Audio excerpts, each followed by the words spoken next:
Background things on that side.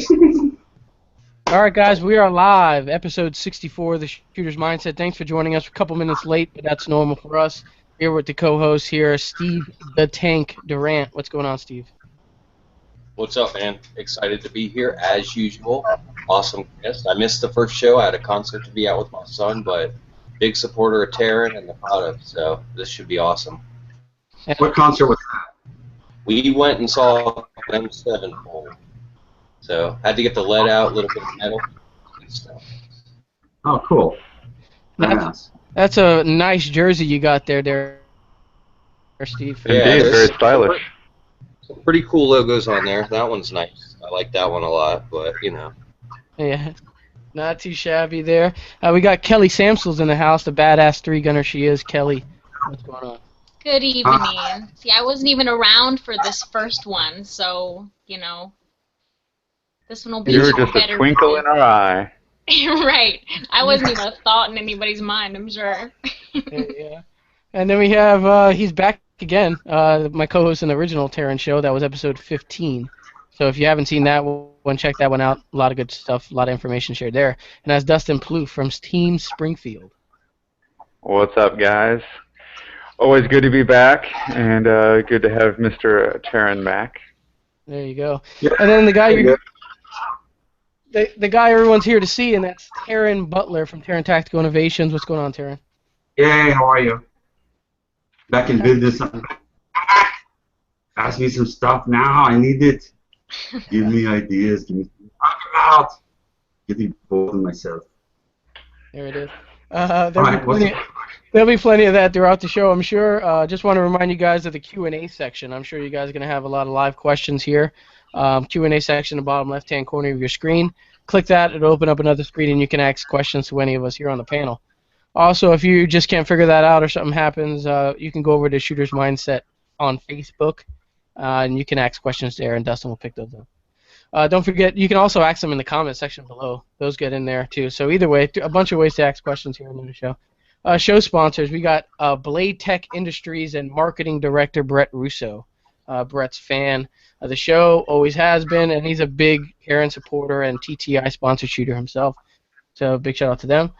Fort Mill Munitions is in the house, as they always been for a couple weeks now. Them. And then we have TacticalLife.net is also part of the show sponsors this week. And that is it. We can kind of kick this one off here. So for anybody who's not familiar with you, Taran, or familiar with your company, just tell us a little bit more about both of those things. Well, you know, I started three-gun back in the 90s, actually just pistol shooting USPSA, and it got a little static, so a friend of mine threw me into a three-gun match, and it went super good, and I got addicted, went to Superstition Mountain and three-gun nationals, and just realized, you know, pistol's awesome, don't get me wrong, I love it, but, you know, three-gun is three guns. It's rifles and shotguns are all awesome, and just got addicted to that, and had a pretty good career in there. I had an awesome 5-year winning streak, didn't lose a single match, and it's been really good. My favorite always is Superstition and three-gun nationals, and then I started realizing, you know, people like the stuff I do and the way I set up my guns. And when I started shooting three-gun, you know, I set up the rifle just like I would set up a pistol. Like, you don't go to Max Michel and his gun is like, well, I've got an 18-pound recoil spring the way it came out of the box. I mean, it's set up to shoot soft, and just like that with the rifles, you know, this is our latest incarnation, thanks to BCM. We love their new KMR forearm. It's magnesium. It's only 7 ounces. Super light. You can put the little Noveske rail on there, or else their factory rail, and then the little Noveske QD attachment right here. Just makes it an all-around great three-gun gun. It's just super light. Got PRI's compensator, gas block, and just a soft shooting gun. I like a light, accurate, fast gun. And if you start looking at a lot of the guys like Keith Garcia, now Horner, and Shane Coley, and Nils, and all these, you know, shredding maniacs are running this rifle, just because they know I know how to shoot pretty good. I know what feels good and what doesn't. And, you know, accuracy, of course, got to be first. We go with a super accurate chrome line barrel, and with a 1-8 twist, and it's just a fast, light little rifle. We've got everybody running on our team, and just a fun little gun. Yeah, there you go.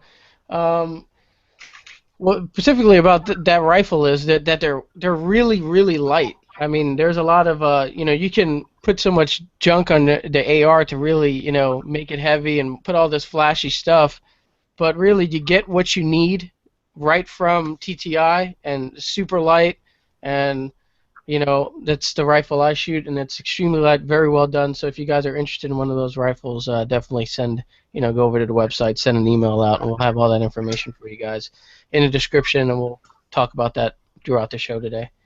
Dustin, what do you have, man? What do you got going on your side of the? I mean, I know you just came back from a 3-gun match yourself. Well, the last match that I shot was Kansas IDPA, and then after that was the Generation 3-gun, which that was a blast. But yeah, having good equipment is a must, especially for 3-gun, where you got to run all 3 guns hard, and you're dumping guns left and right, and magazines and everything like that. So having things set up is a must. Yeah, Taran, how do you feel about 2011s at you're really good in 3-gun. You're starting to catch up to some of the shreddy maniacs, like you said. Do you think a 2011 pistol or a 1911 design is necessary to be competitive at that high level over a Glock or a polymer frame? Not necessarily. I mean, it's like look at them like cars. Like a Glock's like a nice, Corvette gets you to work, but it's fun to go to work in a Lamborghini, Ferrari. It's not. You got to kind of know your stuff. You can just buy a 1911 and it's good to go every time. Glock is just a no-brainer gun. You get the gun, put some mags in there to hold 1,000,000 rounds, and just go shoot. Do the few things. So it's just for the people that just don't want to put the time into it. It really is the gun to go with. Shane Coley's shooting it. He's raging on 3-Gun Nation with it and stuff like that. But don't get me wrong. I obviously shoot 1911s. My favorites are things. I'm not sponsored by Sane or them or anything like that, but I love their guns. I've had this one for a while. It's just my open gun. But they're hard to get. They can take a long time. Put in an order for one. You'll never lose money on an Infinity. But if you can't wait, 6 months or a year or whatever, buy it anyway. But in the meantime, if you want 1911, I have been working with a couple guys. This one here is Bobby Keegan's gun. Travis Tomasi turned me on to it. They're available. You can buy them. They're not built on STIs. This one is his frame. It's a really high quality frame. The guns work out of the box. They have their own particular look with the light and slide and all that stuff. They're stippled, the magwell. And the cool thing is these new Infinity mags, and everybody's like, find me the original ones like you have. Well, I'm not selling them to you. I've stockpiled my precious. They're all rat hold that stuff. But I talked to Sandy for a long time and argued with him about that these were not working in STIs. So finally he gave in and he changed the notch back to what it used to be, close to what it used to be. It's not exactly the same as my precious. I've got those stashed away, but they work. It's seating, it works. So if guys want to get an Infinity mag, this is 21+1 and 40, and then in 9mm it holds 23+1. So that's the difference. But as far as the guns, I like Bobby's guns, and I like Shea Kai's guns. This is his gun. They got different looks. In the superstar type stuff, guys raging with this like Shane Coley and other lunatic freaks. And this is Shea's gun. He did these ones for me, the kind of a look that I like, the panel cut, and the threaded top, the French bordering. He does the narrow beaver tail. He pins it down. I don't like it flopping around. This one's not stippled because we do our own stippling. Really killer gun. I have another one coming that's a T1. Amy Jane has her custom one coming. Both guys ion bond everything. This one's ion bonded in silver with a black ion bonded barrel.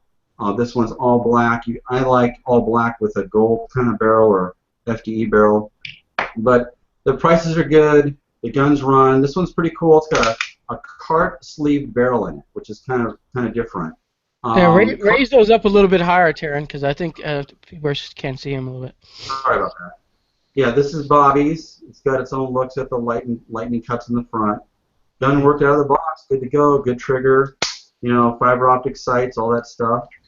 They're available. You can buy a gun and get it pretty quick while you're waiting for your Infinity to show up.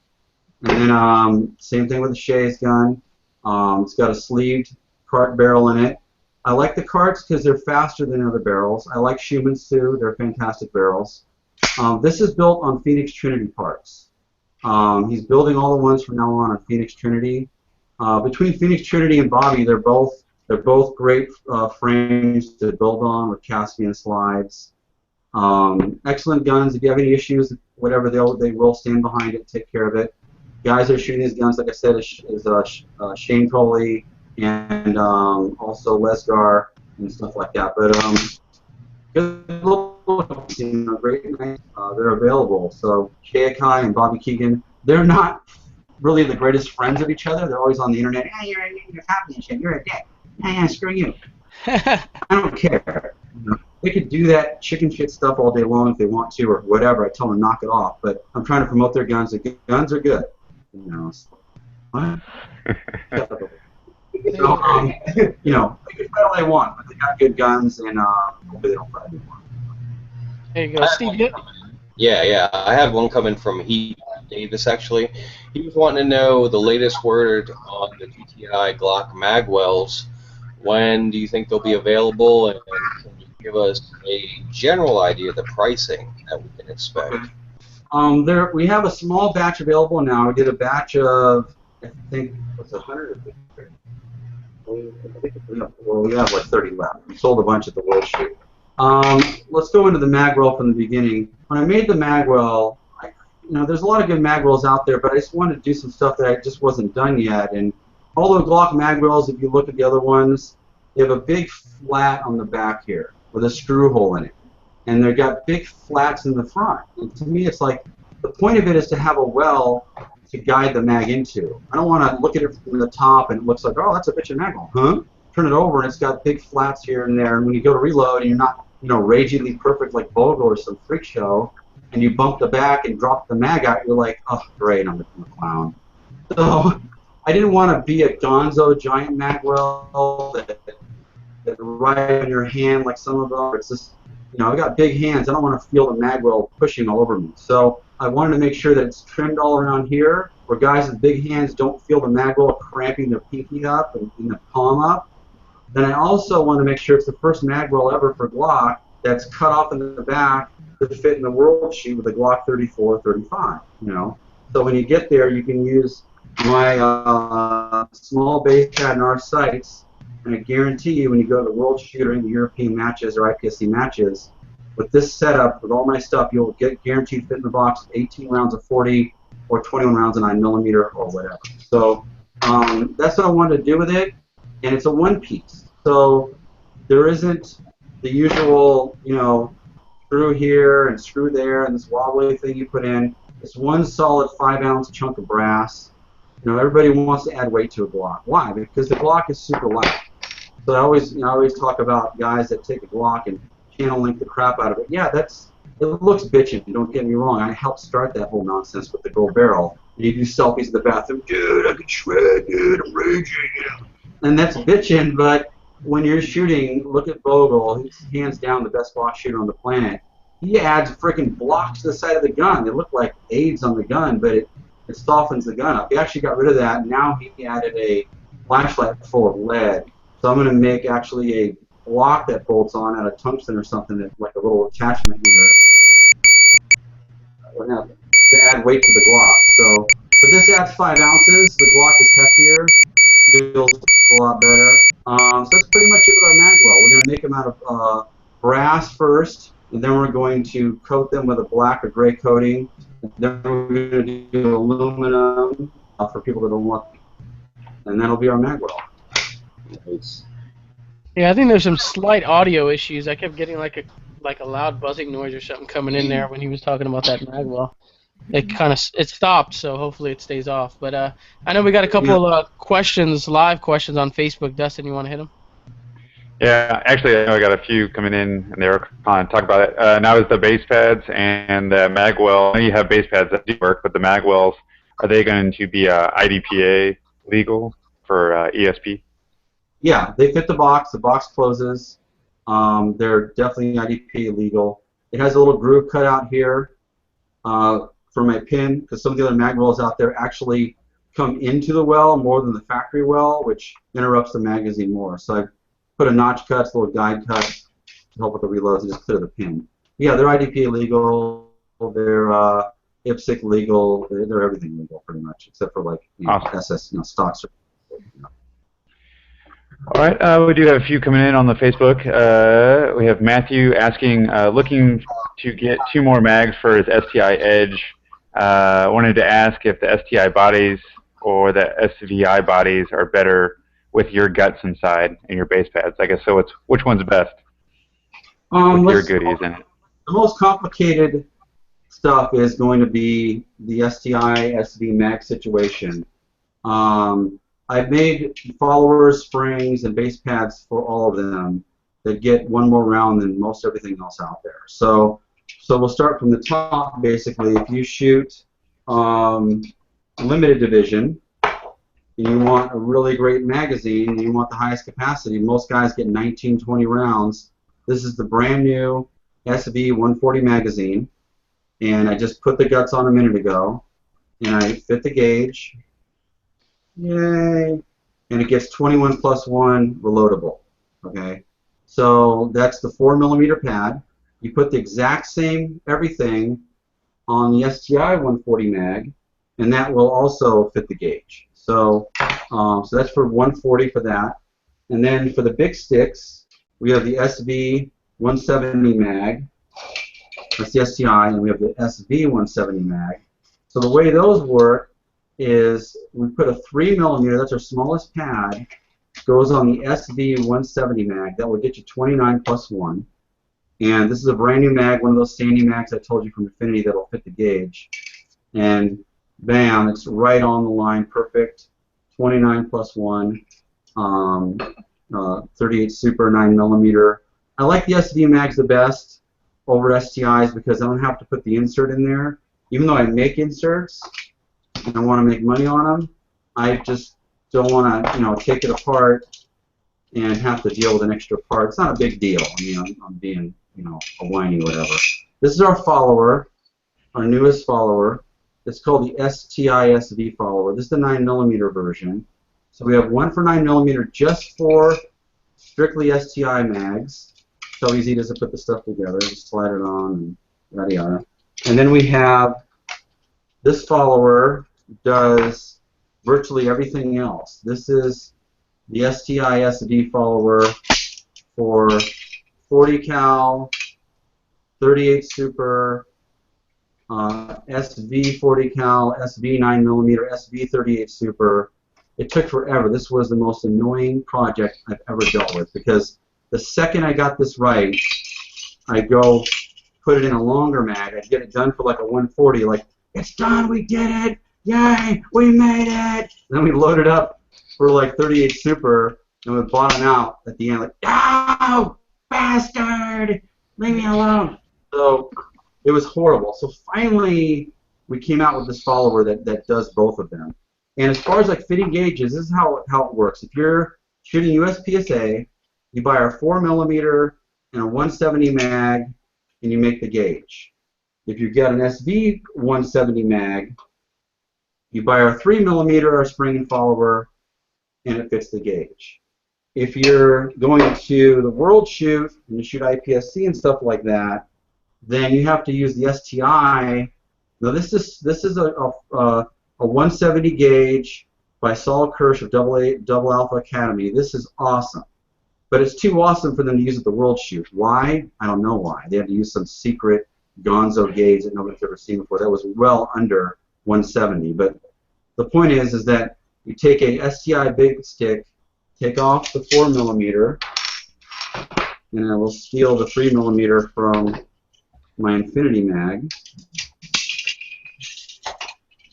So take the STI mag, put on the 3mm,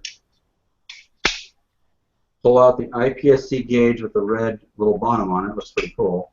And that will get you through the world shoot with a big mag holding 28 or 29 rounds. It just depends on the spring following the mag. So that explains kind of that. Then if you shoot the SPS mags, they're the very inexpensive kind of wannabe Infinity mags. They're always going to go with a 7mm. So put that on. It doesn't fit the gauge for the world shoot, but when I put the 4mm on, it does. But for USPSA, it fits. So with the 7mm, the SPS big stick fits. But if you want to shoot the world shoot, take off the 7 on your SPS Big Mag, put on the STI 4mm,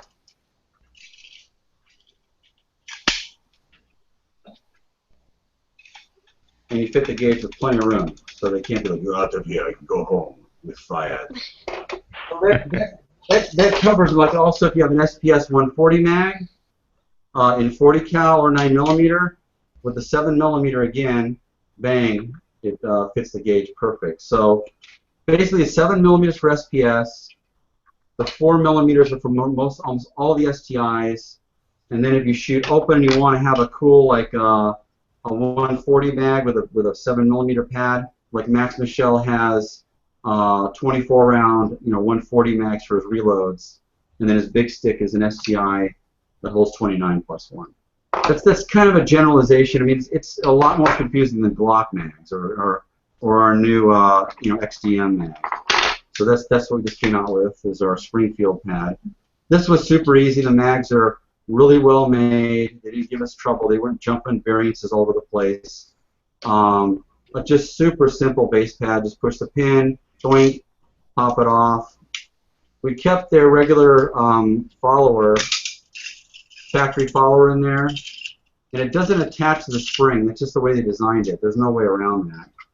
But this will get 22+1 in 9mm and 19+1 in 40. I know that you can take like a gram spring and follower and get one more round, but you won't get slide lock. So we probably will come out with a follower that will do the same or something similar. But right now it's 22+1. That's plenty of rounds to get, to shoot a 3-gun match or whatever. We also stipple XDMs too. So our girls are just the grandmaster stipplers. They're just raging. There's nothing like them. XDM doesn't need a lot. I mean, we can do a trigger job to them. The sights on this gun are excellent. Adjustable sights. There's no reason for me to go change them because they're already great. So the mag roll was number 1. We're going to do trigger stuff next. Stippling's already a done deal. So, we'll get the XDMs covered pretty good. There you go. A lot of good stuff. A lot of great stuff coming out as well. Let's get to the giveaway here. We're almost halfway through the show almost, and I didn't even announce the giveaway here. We'll have a link posted to the giveaway in the comment section below. You can also find a link to enter the giveaway on the Shooter's Mindset Facebook page, so go over there and check us out. Giveaway today is 2 of the Taran Tactical Innovations PMag base pads here. I have a couple to show. This is a nice red color, awesome. And then I have like their flat dark earth kind of a tan look. So we're going to do 2 of those. And we have Blade Tech team pouches for the Glock. Me and Steve are both running the Blade Tech, so is Taran. And we use these exact same pads. Just hold that up one more time there. There you go. All right, so we got the Blade Tech stuff, and then we got TacticalLife.net is throwing in a T-shirt for winter here, and then Rand CLP with their 2-ounce bottle of Rand CLP stuff that's going out. Okay, so we're gonna do 1 winner today. It's gonna get all the goodies. So it's a good, nice, really nice giveaway. So enter the giveaway. Links will be down below. Also, that ends midnight Eastern time tonight. Even if the show's over, you can still get in there. Winner will be selected on the Shooter's Mindset Facebook page sometime tomorrow, so stay tuned for that. Last week, I announced the winner twice, sent him an email. He didn't get back to me fast enough. We reselected another winner, and he got the cool Voodoo tactical gear and all the other stuff we had for that package. So, very awesome. I had the Q&A is kind of blowing up on my end right now. I got one here from Patrick E. Kelly. He said, Taran, if I come play on your range, what fun shooting things will we do for Shooting USA? We could do some crazy long-range shots. We could do 3-gun stuff. We could have fun people here.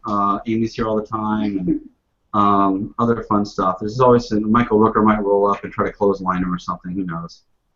There you go. This one here, Leo. Asked Taran if he's training any new shooters. So he announced he kind of went over some of the shooters you've been training, like Jessica Hook, Amy Jane, and Tori, for next year's 3-Gun Nation. So any training going on for you? Yeah, I mean, I have a lot of wonderful people that are working with me and promoting my company. They're just awesome. Like you mentioned, Amy and Jessica, they're local. They're fantastic. They're supernatural shooters. They're pulled in 1,000 directions because they're very popular. Other new people that are recent is Ashley Work. She did amazing at the Pro-Am pistol match up there, and she's shooting for me now. She's a little phenom in the making. She's like 16. Her dad's super cool. Then there's Sammy Vu and her husband Zach.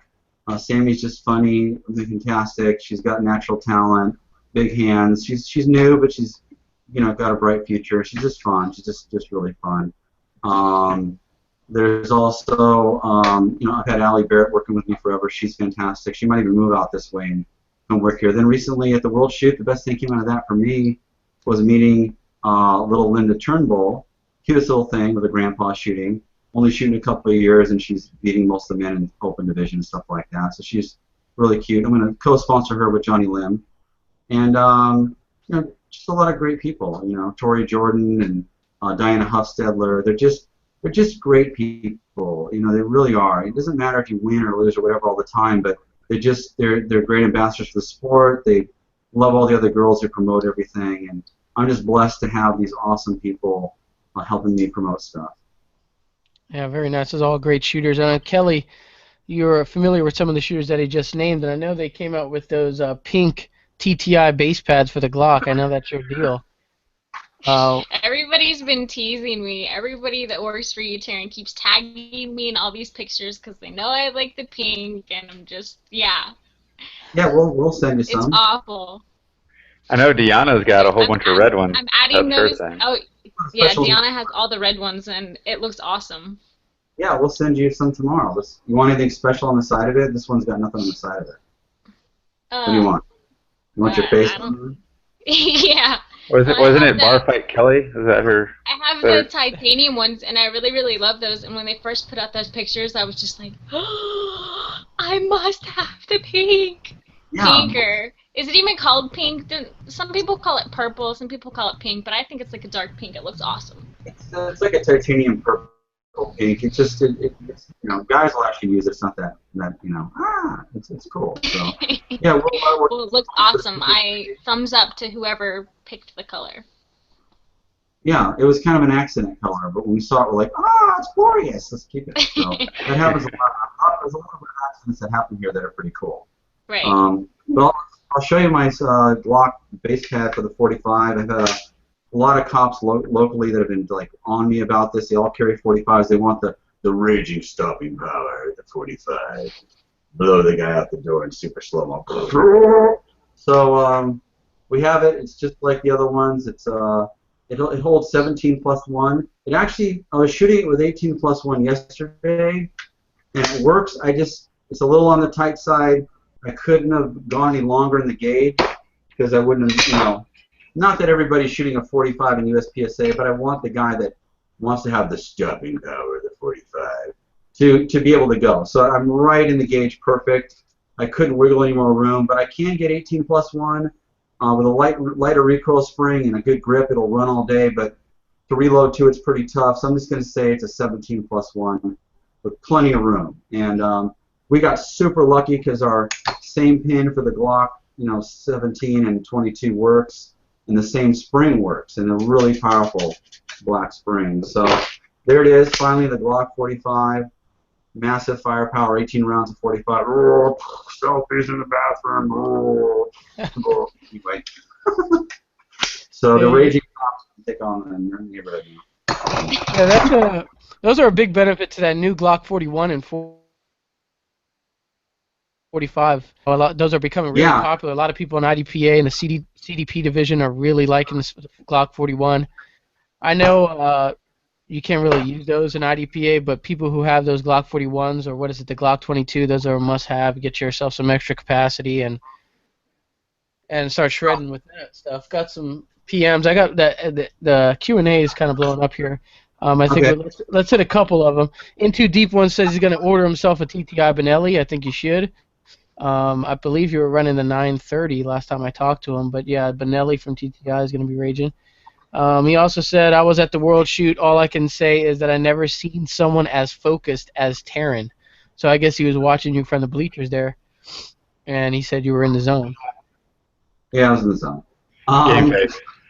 So this Benelli, which is really cool, this is the one that came back from that theft. I sent Daniel Horner and his wife Candace a couple Benellis. So this is I sent him a new batch immediately because I want him to have it for Free Gun Nation.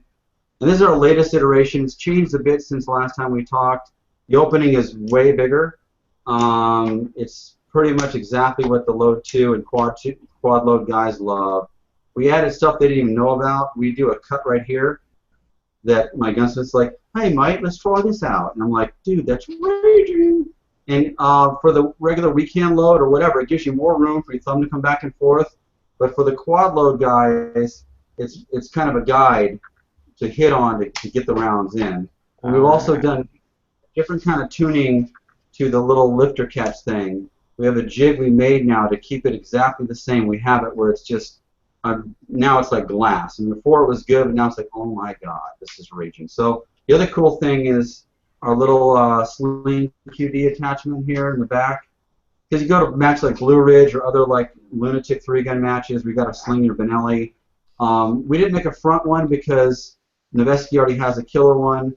Also, Nordic makes a really good one. So our guns all come standard with the Noveski QD attachment in the front, ours in the back. The main thing about this versus actually using the sling with it is it lifts the gun off the table. So when you lay the gun down, it's just like a hand, like an open gun or whatever, or a slide racker that lifts your gun off the table. You can get your hand around it. So, you know, if you never even sling the gun, at least it lifts the gun off the table. Super easy to put on. Just unscrew the stock, put it on, you're good to go. That's our Benelli. Super tricked out, and everybody's got it now. Keith Garcia, Shane Coley, Mills, all of our girls, Jesse Duff, Julie Golov. I mean, everybody's running this gun. So that's it. It's completely maxed out.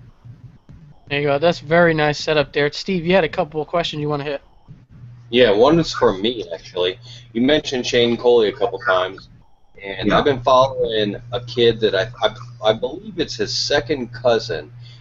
His name's Seth Clegg, down here in Florida. And basically, the direction I'm going in is TTI looking to look at some of the younger generation and maybe start sponsoring some of these kids that are coming up in the future, possibly? Well, I mean, the Turnbull is only 16. Ashley Rourke is only 16. We've got a pretty massive team right now for, you know, I'm not LaRue Tactical or some Megalodon company yet or anything like that, but we've got some great people. There's, you know, I've run into a lot of young shooters and I send them a lot of stuff. They're kind of like already like shirted out like mad, so I can't like go dump all those guys for me. But I'm sending them base pads and parts and like Kincaid Ross. That name is crazy. It's like backwards. Like it's so much better at Ross Kincaid, you know. But he fills out his thing for the Biodros. It's like you did it wrong. No, that's my first name. What? Kincaid Ross. Oh. Some You have stuff. two first names. Anyway, yeah, I mean, we've got some great people, and we've got blessed the World Shoot. I mean, to have Nils and Vogel, you know, tag team, body bag everybody at the Nationals and do it again at the World Shoot, they are just epic. I'm going to give them a $5,000 bonus in QTI gear for this year, which is virtually over, and bumping them up again next year. They're just fantastic. You know, guys are just death stalkers. I mean, Vogel shot the IDP Nationals 10 points down for the whole match. That's pretty Yeah. It's like, Yeah, I dropped it on one stage, so. no. It's a freaking robot. And I have to give credit to the very first stage of the World Shoot. He just was horrible. He was still total box office fiasco. He was dead last in the squad. He'd come back after all that, pass up Jethro Denisio and all these lunatic fringes, and almost catch the Nils. I mean, that's a lot of heart, you know. And he will get the World Shoot. You know, he's already won it last time, and he's this time nearly won Commander. But Nils is a renegade freak show. I mean, he's the arachnid covering ground, being like a loon. You know, he's a phenom. And I told guys way back 10 years ago when I was shooting against him in Arizona, I go, this guy is going to come and body bag the world. And like Travis Demoss is like, yeah, whatever. I'm more worried about Blake. And then it's like, I'm telling Dave, I'm telling Sabine, everybody, I'm like, dude, this guy, when he gets out of there, he rolls up to the Nationals like 5 years ago and wins with like 17 mics and shit his first time there, and everybody's like, oh my god, he is kind of good. And then it's just been on and on, I mean, it's so crazy, and I'm very blessed to have him, working with me and shooting for us. He is a renegade freak show, what do we call him, the phenom. So. Yeah, definitely. I mean, between Vogeltron and Nils, I mean, they are burning the house down. And it's fun to see them two guys go at it, man, because they're right there, man. It's any given Sunday with those two guys. Speaking of Vogel, I got a class coming up with Vogel down here in South Florida. I think Jessica Hook's going to be there. It's going to be a big deal. So looking forward to that. I know, Steve, you had one more you wanted to hit, and then we can kind of move on here. Yeah, I had one that came in from EMAH, and he was just curious about the recoil springs that you recommend. He says he has a TTI G17, but what recoil spring weight would you recommend for a Glock 19? The 19 has to be at least a 15-pound spring. Otherwise, when you pull the trigger, we started with some 13s, and you pull the trigger and the slide bounces around. So it's got to be at least a 15-pound spring. And if it's going to be a 40 cal, like a Glock 23, you might as well almost leave in the factory recoil spring because it needs a heavy spring. So for that wood, I'd recommend the 15-pound. When we run these guns, it's the ISMI spring. So it's the captured one that Vogel and I have been using since before we started all this madness. And it's just a stainless steel, flat wire, black wire ISMI guide rod spring. This is done by Brass Stacker. This guy Kyle over there, he's really good at this stuff. So they're just really good guide rods. I actually put like the Glock 21 guide rod in the Glock 34. It's a little bit longer and the spring kind of tensioned up against the front. There you go. That's for the 19 there. I'm running the 34 TTI. I know Steve's running the 17. So, variety. You can even do that. You can even deck out the 45s now with TTI gear. So keep that in mind. Dustin, I know you had your Facebook questions are kind of lining up there. You want to hit a couple? Yeah, Facebook's piling up here, so we'll just hit a whole bunch of fast ones. Paul on Facebook says, what is your typical day at the range? So what's your typical training day at the range? Oh, training or just getting guns out of here? Let's do training. Training, it's a 3-gun match. It really comes down to zeroing. I'm a freak on making sure I'm zeroed. I've lost a lot of matches rolling up, and I'm super way high right or something like that.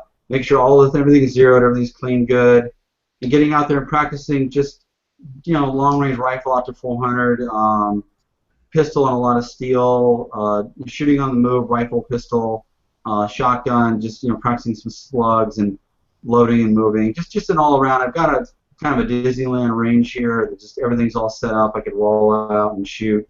I have been crazy busy this year, and I'm getting more awesome employees, so I'll get more time on the range. But just getting them kind of an overview. If there's something at a match that I look at if the stages are available, I'll try to practice that weirdo stuff. If it's some freaky left-hand swinger or something goofy, I'll try to get that covered. So you don't want to go into anything like I've never done this before, but there will be stuff you've never done before. Even as long as I've been doing this, I've run into weirdo stuff like, what kind of a mindless redneck to think of that, Phil?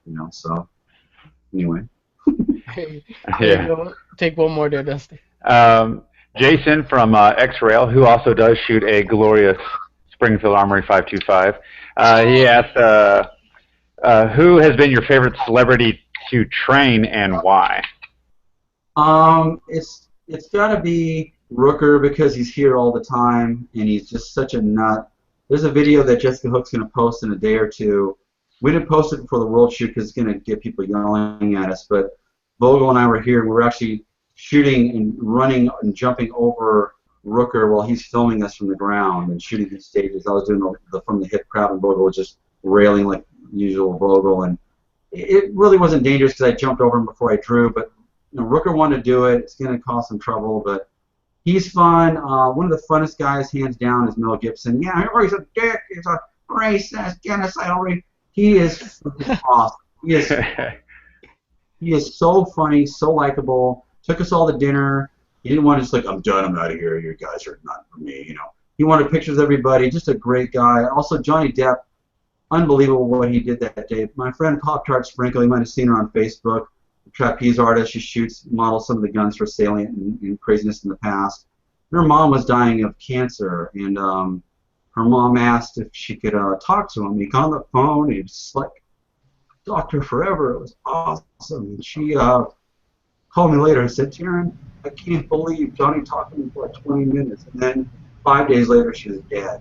And he's a great guy. I don't care about anti-gun bullshit. He loves guns. He's got a bunch of guns from Hunter Thompson, a 4570, a Luger that probably belonged to like some weirdo from Hitler's era. And he's got a lot of exotic guns given to him by Hunter Thompson. His favorite thing to shoot was a Tommy gun back. His dad had a Thompson back 24 years ago, whatever. So he's a great guy, laid back. He just wants to sit down and talk movies. I'm like, Johnny Depp's here. Oh my God, I gotta make him happy. Gotta blow stuff up. And he's like, let's talk about movies. What do you like? And I'm like, what? Me? I'm an idiot. What do I know about movies? I actually know a lot. But he was super cool. I got guns. Yeah. You hung out a little bit with Rihanna. What was that like? She was super fun. Just this energy that she has, it's like, there's certain people have that, you know, and one of them is sitting to my right over here, and there's energy when they come in the room. It's everybody wants to be around them, and she just was fun and spunky and crazy, and she was like had her whole stomach exposed, a super hard washboard abs. I'm like, I wanted to slap them around, and showed me her little pistol tattoo she just got. Now Tori Tanaka has the same tattoo, and just didn't care. Like, I'll pose with anything you want, holding Segas and Infinities and finger on the trigger and assholes on Facebook. Like, yeah, she's gonna shoot somebody. Who cares? Rihanna, do what you want. But she was just fun. You know. Yeah. Yeah. Kelly, you want to throw in anything here? The only thing I can think of right at the moment is I love Michael Rooker. But we can talk about, I know, not to get away from this whole celebrity thing, but back you were talking about your Glock work and the stippling and stuff. I'm still not totally sold on stippling. Maybe it's just because, and I've said before in past shows, I've seen some really bad jobs that look like they would just tear through your hands. So awful. So sell me on it. Well, this is an M&P. People don't know we do a lot of M&P stuff, but M&P is a fantastic gun. Obviously, we make the base pad. This does slide lock with 23+1. You know, Randy Rogers is running them. You know, the stippling, it just feels good. The gun just sticks in your hand nice. You don't want it so aggressive that you get a bad draw and now you're like, oh no, committed to misery, no. It's Right.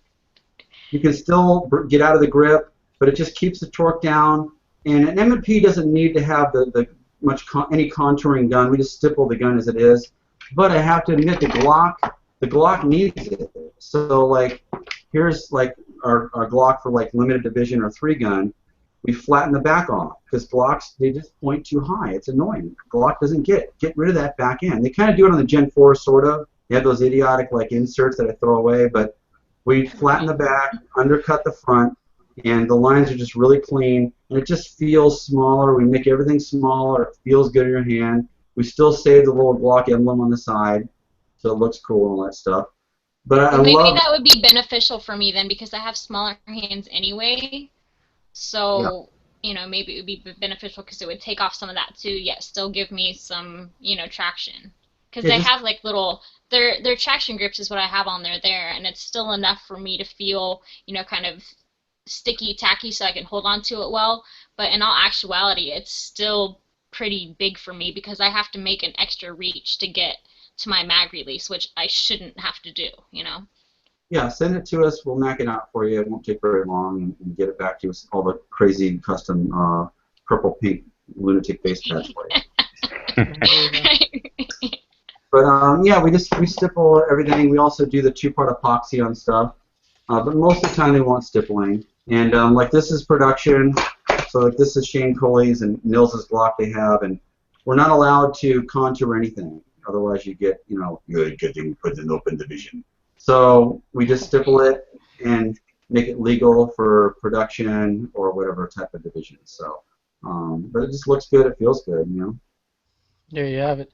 We had a question coming for Dr. Z-Man, and it was one on my list here.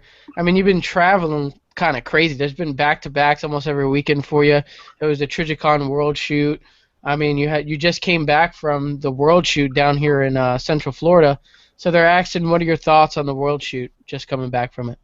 Well, for me, like, I'm sort of spoiled. I've been doing three-gun forever. Three-gun has gotten so awesome. Like my friend Trevor Rowe, he's been shooting forever in Vegas.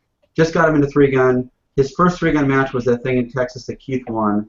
It was a three-gun nation match. He made 30th, and he walks away with a freaked-out AR-15. He's like, dude, what have I been doing to shooting pistol? I'm not trying to wreck pistol matches. They're great. That's where I started. But, comes in 30th and gets a custom AR, a full-built AR. You win the World Shoot, and, I don't know, it's great, whatever, but you get nothing. You get a little trophy or whatever, a little Buddha thing. And it's great. It's not all about prizes, but, I was there for 10 days, shooting 100 rounds a day. I don't know. Because I run a company, it's just, I was getting a little nutty. And if I go back in time, I mean, I made great connections. It was really cool because Eric Rafael, I'm like done with this last stage, and it was like went really bad. Shooting the sun, it was just dog poop run. I'm kind of bummed to walk. I'm like, oh, what am I doing? You gotta get back to work. And Eric Rafael walks up. He's like, hey, buddy, how you doing? I don't know why I'm doing like Catherine Nisha's voice, but he's like, hey, I want your stuff. You'll send me base pads. Give me distributor pricing. I hook you up. I want to make them for the CZ. Man, you're just on. I want your Benelli. Get me your Benelli. I need it. I'm getting three-gun crazy. What do I need? I want the kitty. This, JP rifles, and your rifle. And I'm like, yeah, cool. The greatest shooter on earth is telling me he wants my stuff. I mean, that was super awesome. So I emailed him. He's going to carry my stuff. I'm like, God, Eric Rafael likes my stuff. I mean, the guy is a super death stalker machine. I mean, he gets in the three-gun, he's going to be pretty raging. So. Yeah, I know he's been toying around with that idea. There's a couple pictures that he posted of him training with rifles and et cetera. So beware of that guy jumping into three-gun. That'll be a wicked combination there to see one of the best pistol guys in the world jump into three-gun. So prepare for that. And I don't know, we have one more here. I'm kind of switching gears here. That's all I have in the Q&A here. This is from Mustang Greg. He said, what's the difference or benefit to a steel-sleeved carp barrel over a bull barrel from another manufacturer? And do they have tungsten sleeves? So kind of multiple questions. The tungsten sleeve thing was done back with Johnny back in the day, and in the end I think he abandoned it. It was something about it was just too much work for what it was, and for the benefit of you couldn't really feel the difference that much. I tried one once. I couldn't tell from a bull barrel. But you could certainly tell a bull barrel, recoil difference from a bushing barrel. Cart is just a very high velocity barrel, and they don't cost a fortune for the gunsmith to get them. So you get that crazy velocity, and just Shay puts the sleeve on there, and just it's just another way around the barn. But I think they're pretty cool. Schumann's are great barrels. Barstows, if you can get them, are phenomenal barrels. There's a lot of good barrels out there. KKMs are excellent barrels. But this is what Shay's using. When you chrono them next to other barrels, you're gaining like 50 to 75 feet per second. Not that matters, but it's kind of cool to load less powder and have the rounds coming out that fast, Yeah. Steve, you want to hit? You said you had one coming up. That was a good one. Yeah, I had a guy leave a question. His name's Tim Barrett. You may have heard of him. He wants to know what you think of Alley Cat Barrett, one of our prior guests. You should be jailed. No, she just passed her law enforcement thing, got her badge on Facebook. Yeah, she's a Springfield cop. She's awesome. I mean, she is a great friend. She's laid back. She's got crazy natural skills. She's just a wonderful young girl. She's just so much fun. We love when she came out a months ago and trained three-gun with everyone here, with Tori and Amy and everybody, and Jessica, and just it was a lot of fun. Super cool. Yeah, that was a really good show with Allie Barrett. I mean, Tim was in the background. If you haven't checked out that show with Allie, we did one. Forgot what episode that was, but she's a really intelligent. Usually we get the juniors on, and we kind of have to double up on our questions. But Allie was really good about it. It was an entertaining show, so go check it out if you haven't seen it. I know, Dustin. What do you have? We have a question from Dustin Ellerman, Top Shot guy, dude. Yeah, another great Dustin. He must be a good guy. He asked, who's your favorite Top Shot? Since you got your Top Shot banner hanging in the background, so wink, wink, nudge, nudge. It actually is Dustin. I did a lot of work on his season, and just it was like a phenom thing. So I liked about him. Every time he shot, it was like everybody behind the scenes like, that Dustin kid. Oh my God! Did you hear what he did on this rolling around in circles, Gonzo idiot stage? Oh my God! So it was cool. I love the rise of phenoms, and it was cool. And I told him towards the end of the show, I'm like, you're really gonna have do well in 3-gun if you really get into it. He's got big hands, and watching him on the episode of all the 10 infinities they had on there, and now the show's canceled, I can talk about the behind the scenes chicanery with the some of the people behind the scenes, but and he knows all that. But he did really good shooting that infinity, and now I did his Glock for him and his M&P and his Benelli and stuff like that, and he's just a great shooter and a great guy with what he does for children and everything like that. Yeah, I mean we had an awful. I mean we're 64 episodes in, so we just mentioned another guy we had a show with. So that we had a show with Dustin Elliman. Kelly, favorite Top Shot? Can go right off the fly. I didn't even let you know that I was going to ask this. What? I heard Top Shot. What? Favorite Top Shot contestant doesn't necessarily need to be the winner of the show, but who do you got off the top of the head? Gabby Franco. That was mine. Yeah, Gabby's awesome. I don't know. I feel that I know some of them, so if I say names, one's gonna get pissed because I didn't say their name. So I'm gonna go Gabby because we're gonna keep it girls. There you go.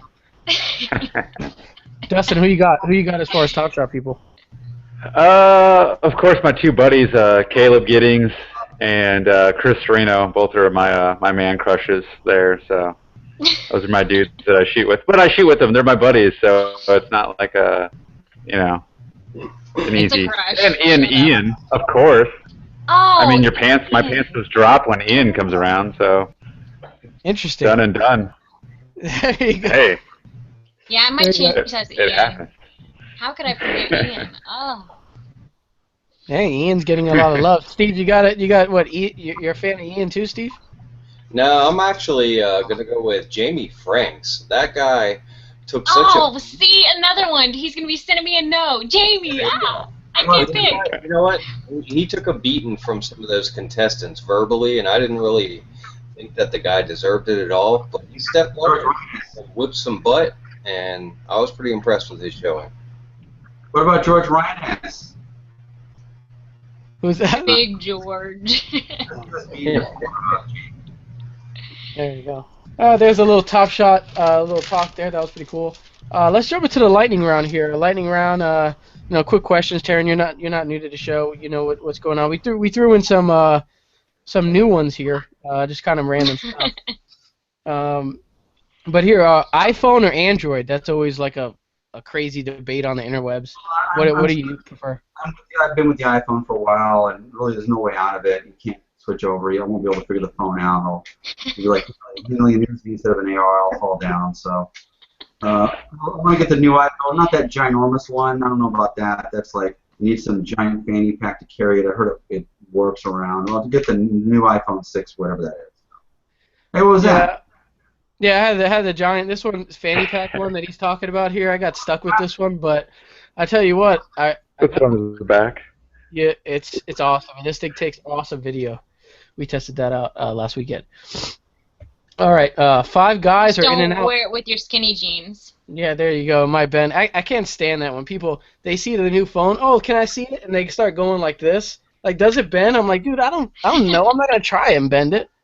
What kind of that'll be $600 now. Thanks. Yeah.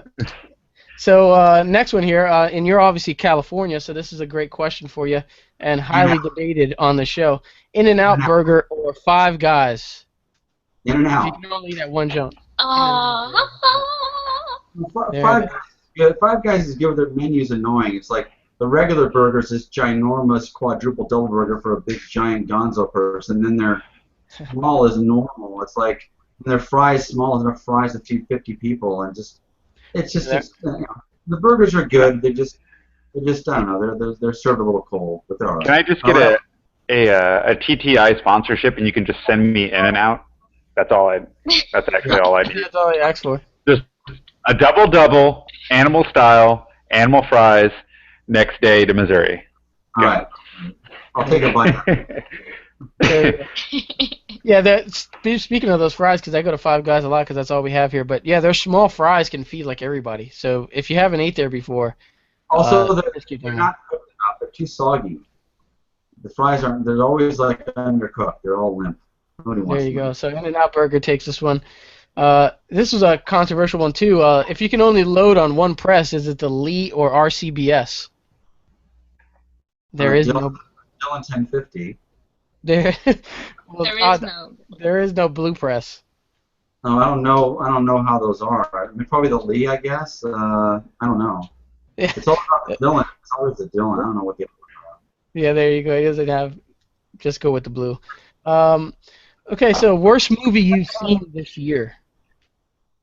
This year is probably like A Walk Among the Tombstones. That's with Liam Neeson, right? Or that? Taken 3? Yeah. We do. Taken 2 was beyond horrible. I saw that with Tori Tanaka and Shane. And by the time Shane sat down, it was over. It's like, you took my wife. I take it back. You know, there's the story done. And A Walk Among the Tombstones, good preview. Looks all evil and weird and land pervs that are raping people and sick, gross, like, you know, Super 8 type of movies. But you see it, it's just like nothing. It's like two bad guys. It's over before you know it. It wasn't creepy enough. And Liam Neeson just getting a paycheck, you know, because it's weird how Hollywood now, it's like, where's all the new action stars? You're bringing back Stallone, everybody from the Expendables, which is great. I love them, but there is no new guys. Everybody's some stupid frat boy schnurr that can't carry a movie. So you got 60-year-old guys are the A-list action stars now. It really is surreal. You know, you got Bruce Willis constantly, you got stupid Arnold back, you got Stallone, you got everybody, and you know, Matt Damon did his, you know, Bourne Ultimate Burrito movies, but he kind of doesn't really care to be an action star, doesn't have to be. And you got Tom Cruise even though he wasn't really meant to be, because he's got to fill the gap. It's strange. So Walk Among the Tombstones was horrible. I saw The Equalizer. That was watchable, but what was a lot better was Fury with Brad Pitt. Was a good movie. Wouldn't say it was epic, but it was good. I was surprised because, you know, Brad Pitt in a movie like that, I don't know if it fit, but I mean, it goes to show you if you're a really good actor that, you know, you could pull even a role like that off. And I had no intention of seeing that movie until you posted up on Facebook that I was raging, so I'm definitely gonna go see it. Yeah, look, it's not Saving Private Ryan, it's not, you know, The Dirty Dozen, whatever, but it's by today's standards, which are very low in Hollywood. It's good. The action's really well done. Story is okay. It's not like you can, whatever. But and it's cool. Brad is like totally shredded still. I think he's 52 years old now. He doesn't have that body from, you know, like Fight Club or Troy, but he gets all half naked, whatever. He looks freaking epic for 40-something years old. Girls, go see it. But it's got good action. And what was really cool is that the armorers knew their stuff, because he rolls up out of the tank with one of those Sturm Gevora freaky like HK-91 gun, and he's shredding everybody with this 42-round mag gun that would have won the war if idiotic Hitler would have actually greenlit those guns. But he's shredding the neighborhood with this totally super badass like H&K student whatever that gun is. STG-44, yeah. Yeah, the gun's badass. He's got it all through the movie. It's like he's popping, instead of some boring ass M1 Garand nonsense, he's got that freaking shredding ass gun, you know. Yeah. So, but it was good. But you know, there's better TV than movies now. Way better. Like, you know, Sons of Anarchy is pretty watchable. A new show to watch is The Strain is pretty good. Masters of Sex is good. There's lots of good shows. Homeland is kick-ass as always. Banshee, as always, I said, is a raging show. Even she likes it. She can come up and say hi. So there's better TV, way better TV. Movies are just like, you dumb yourself down for the movies because there's nothing to do. Like, I really upset Travis recently because Tomasi likes to go to the movies just like me and him and nobody. So we got totally a no-shoot at the theater. We went in at the Nationals. He's like, let's go see Expendables. And I would have saw it again my second time. Go into this cheesy little theater. Here's your ticket. The wall says Expendables. We're sitting in there, and then Dave Pruitt shows up, and he's super cool. He's okay on Travis's can watch a movie list. We're in there talking, looking at pictures of all kind of crazy girls and shooters, and we lose track of time. It's like 45 minutes. We're like, when's it starting? And these old people come in. They're like, when does our tank movie start? I go, what are we watching? Freaking Fury 2 months in, like a month in advance? And no, it's not Fury. It's this thing called Gonzo Valor. It's like, what is this turd? They're like, where's Expendables? Oh, we put you in the wrong theater. I'm like, you idiots! You got a no-shoot in the theaters? They're running to Expendables. It's half over. We're like, oh, damn it! So we go back to watch this tank turd. This tank turd is all D-class actors, actually unclassified, totally straight to video, filmed in your iPhone, pile of total shit. And we're like, oh my God. I'm like, oh my God. Travis is like, I'm dying, Taran. How did this happen? Get me out of here. So we go watch like the last 45 minutes of The Expendables and Ronda Rousey's raging fight scene. Then we go to the movies the second night, a couple days later, and he's like, so what are we seeing? I go, we're going to go see, the stupid Equalizer with Denzel. Okay, who are you bringing? Not too many people, right? I'm like, no, just I totally set him up. Biggest setup ever. So I go, just Dave Pruitt. He's like, okay, Dave's okay. I'll watch the movie with Dave. So I get there. I have like Sammy Vu, her husband, Ben Stoker, his sidekicks, everybody. Mills is there. Everybody's lined up. It's a whole row, right? He walks in. He's like texting like, where are you sitting? Where are you? I turn around. He's like right behind me. He's like, huh? Stoker, and he like even Vogel and Hook were there, and he's just like, he sits down for a while and watches it, and he's like, I'm out of here, and he disappears. He's like, all these people, I don't like them, they're irritating. You gotta hold hands. So I mean, that was a really long lightning round question, but it was worth it.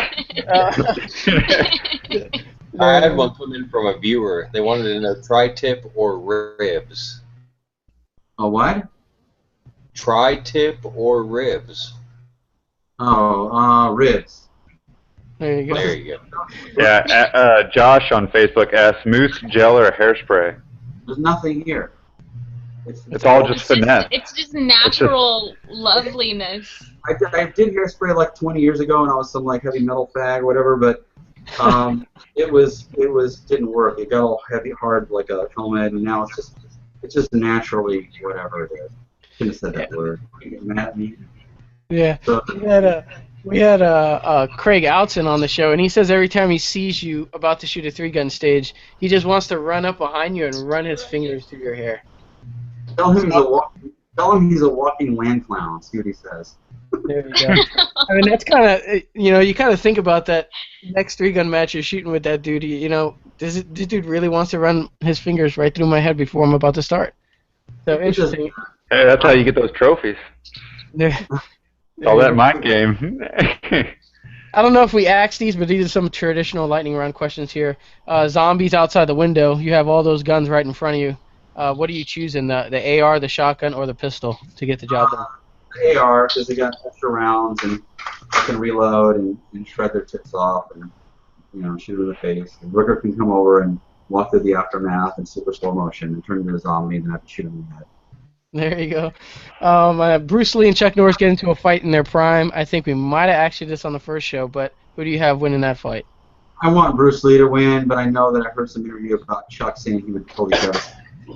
But I'll just say Bruce Lee. So there. There you go.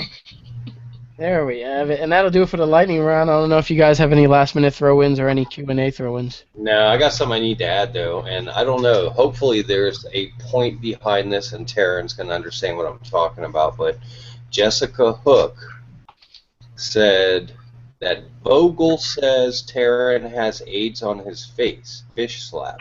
Is there a story behind this that we should know? An egg? That's what Jessica Hook put in the Q&A. Vogel says Taran has Vogel AIDS. drinking right now? What's going on? Egg. Hello? What was the question? Marco. I think he's breaking up a little bit. Vogel Jessica Hook, can you hear me now? Yeah, we hear you. Apparently, Vogel says that Taran has AIDS on his face, fish slap. I don't know. I mean, I see a lot of times like a really bad gun has AIDS or whatever, but he's just trying to tell him he has AIDS on his face. So. There you go.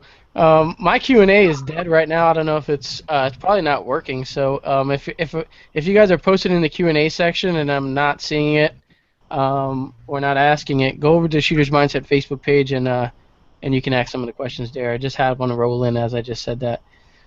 You need help. I'm walking down. Okay, we kind of talked about this on the first show, but The Walking Dead, obviously, the season just started up. They're 2 episodes in. They started off with a great episode at first. Now it's going more into the story development again. But he said, Mustang Greg, you need to help out the guys on Walking Dead with their gun handling skills. Yeah, I know. You always see Rick doing the limp dick python thing, and he'll shoot at their feet, and their head will explode with some dumb digital, impact or whatever. It's so annoying, and like I said before, I was irritated with Rooker because in his scene he had an AR, the sights folded down, he's running around. I'm like, dude, why don't you just pop the sights up? He's like, oh, I don't know, I just want to get paid. But they're pretty D class, and most armorers across the board are Megalodon D class. It's just like even the stupid Denzel movie. He's got an XD. He's got an XDM in the preview, and he does a takeaway and puts it on the guy's head. He's like, "Give me back my HK." Like they can't see XD written all over the gun. XD. No. Oh, no way. Armor can't just look at the gun and tell what it is. You got to stick to the script, That hurts me. It hits me right in the feel spot. Yeah.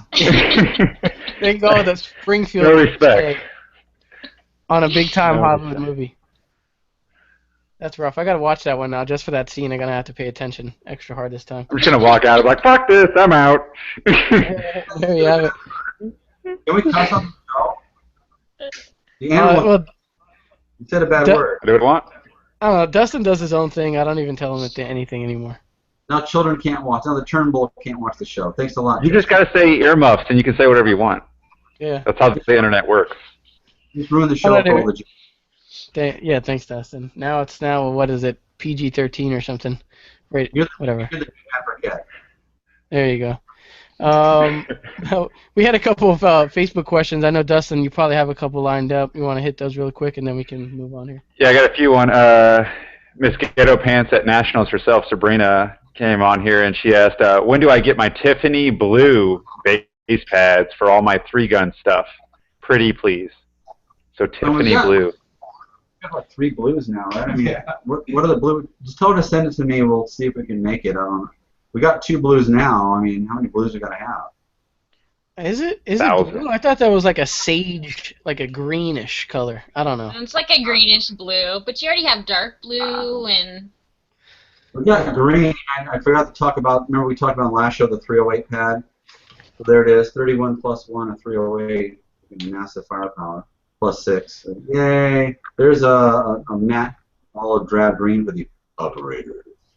Yeah, there. You came out with a variety of new colors there. Not we talked about the pink one. You just hit the OD one, but is there a Flat black different looks colors? really slick too. Yeah. Like these are titanium blue. It's kind of a Terminator 2 kind of blue. We've got our, normal blue. I don't know what her blue will fit in the middle or something like that, I guess. Yeah, I like this. Like I call it the electric blue. I don't know. This is some really good stuff. But this is not close to the color she's referring to, though. We've got matte Yeah, I think black. it's more like an aqua blue or. Yeah, it's. I don't know. No, I can't afford that. All kinds of colors there. Mass firepower, yay! All right, so Jason on Facebook also asked, another guy asked, which optic do you run, and also any planned sales for base pads coming out? So I guess TTI going to run any Halloween specials or Thanksgiving specials? Yeah, we're going to. We'll do Black Friday. Either one of those, maybe both of those. We'll definitely have some sales coming up for sure. Optics wise, it's still the AccuPoint 1 to 4. There is another one coming, maybe SHOT Show or NRA Show. I can't talk a lot about it, but it will be a 1-6, and it will be raging, hopefully. And but in the meantime, I'm still doing pretty good with the little 1-4, and price-wise, they're great scopes. The whole package is $1,000 with the little switch view from Travis Gibson and the LaRue mounts. The LT104 is the best mounts out there. But you know, there's good optics out there, but I think the new Trigicons will be like the new iPhone 6 that came out and irritate everybody, and they'll gotta have it. So. Yeah, they have your thoughts on that the VCOG that Trigicon put out. That's a 1x6 scope, so I'm assuming in SHOT Show they're probably gonna add on to another model their 1x6. But your thoughts on that? The VCOG is a great scope. I just haven't had the time to kind of just jump ship, and I'm just kind of waiting like for the AccuPoint. I'm just kind of an AccuPoint guy. I like the no battery thing. You know, never have to worry about turning the battery on or dying in a match or whatever. And you know, I have the VCOG. It's a great scope, but it's just such a change for me that I just want to stick, you know, right out till the new iPhone 6 basically scope comes out, and then I'll be good to go. Yeah. So at a 1-4 power scope, you know, you talk to a lot of people and they'll automatically jump and say, well, you need a 1x6. When you shoot out to 400 yards, you're going to wish you had a 1x6 on your rifle. So you're still successful with a 1x4 from Trigicon at those distances.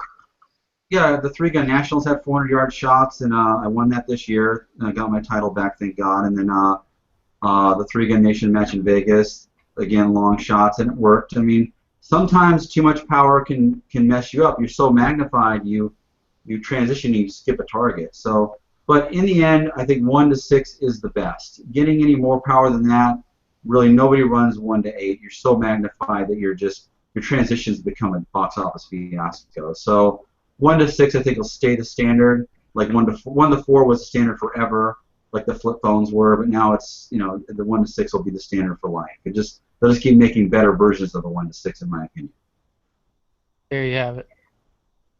Dustin, I know we have one from Jesse Tischhauser in the house there. The Tischhauser writes, I'm listening to the show whilst cleaning my guns once again.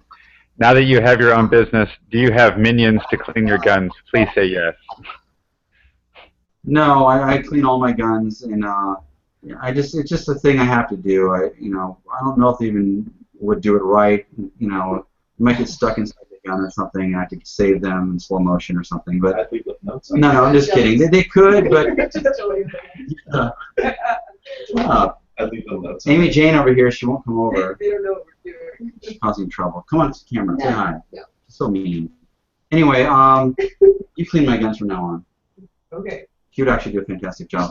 But no, nobody cleaning the guns. I clean them. Just been doing it forever, and they're too busy really just doing important stuff. And I'd rather just not bother them with a bunch of black goo on their face. But I do use weapon shield stuff. It really is awesome cleaning equipment and moving stuff. Yeah, Steve's really likes weapon shield stuff. There it is. Yeah. Oh, we got the zoom in there.